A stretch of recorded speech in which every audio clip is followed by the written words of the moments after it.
entendre, écouter, c'est à peu près la même chose, non? Eh bien, en fait, pas du tout.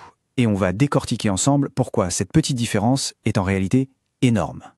On a tous connu ça, pas vrai? Ce moment un peu frustrant où l'on parle à quelqu'un et on sent bien qui ou elle entend les mots, oui, mais que le message, lui, passe complètement à la trappe. En fait, ce sentiment vient d'une confusion hyper courante. Dans la vie de tous les jours, c'est vrai qu'on a tendance à mélanger les deux, entendre et écouter, comme si c'était pareil. Sauf qu'en réalité, ce sont deux choses radicalement différentes.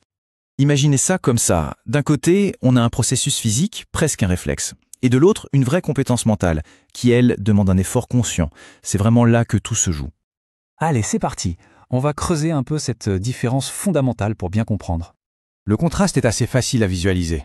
Entendre, c'est passif, c'est physiologique. En gros, c'est le boulot des oreilles. Alors qu'écouter, là, c'est tout l'inverse. C'est actif, c'est cognitif, c'est le cerveau qui prend le relais. Pour faire simple, entendre, c'est juste la capacité des oreilles à capter des ondes sonores. Le bruit d'une voiture qui passe, un oiseau qui chante au loin, ça se produit, c'est tout. C'est automatique, ça ne demande aucun effort de notre part.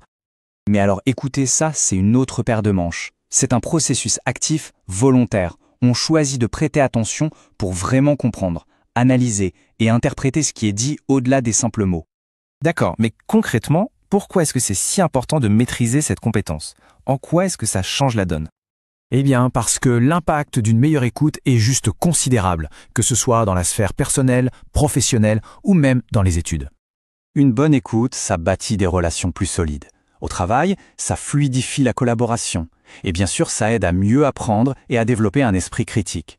Bref, c'est une compétence clé. Bon, tout ça c'est bien beau, mais comment on fait concrètement? Comment on passe de simple entendant à véritable écoutant? Voyons quelques techniques. Et la super bonne nouvelle, c'est que ça s'apprend, vraiment. Avec un peu de pratique et les bonnes stratégies, tout le monde peut devenir un meilleur auditeur. Voici justement 5 étapes clés pour y arriver. Ce sont des techniques vraiment puissantes et on peut commencer à les mettre en pratique dès maintenant. D'ailleurs, si on zoomait sur une technique en particulier, la reformulation, ça a l'air tout simple, mais son impact sur la qualité d'une conversation est énorme. Le principe, c'est de redire ce que la personne vient d'exprimer, mais avec ses propres mots. Pourquoi?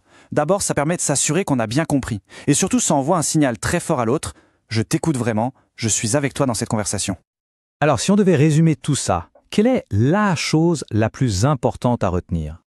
Eh bien, c'est cette idée. L'écoute, ce n'est pas quelque chose qui nous arrive passivement. C'est une action, un acte délibéré qui demande de l'engagement. Pour le dire encore plus simplement, entendre, c'est un de nos 5 sens. On n'y peut rien. Mais écouter, c'est un choix. Et c'est un choix qui peut littéralement tout changer dans notre communication et nos relations. En appliquant ne serait-ce qu'une de ces techniques, on ouvre la porte à un niveau de connexion et de compréhension bien plus profond. Alors la question à se poser, c'est quelle sera la première conversation que l'on choisira de transformer?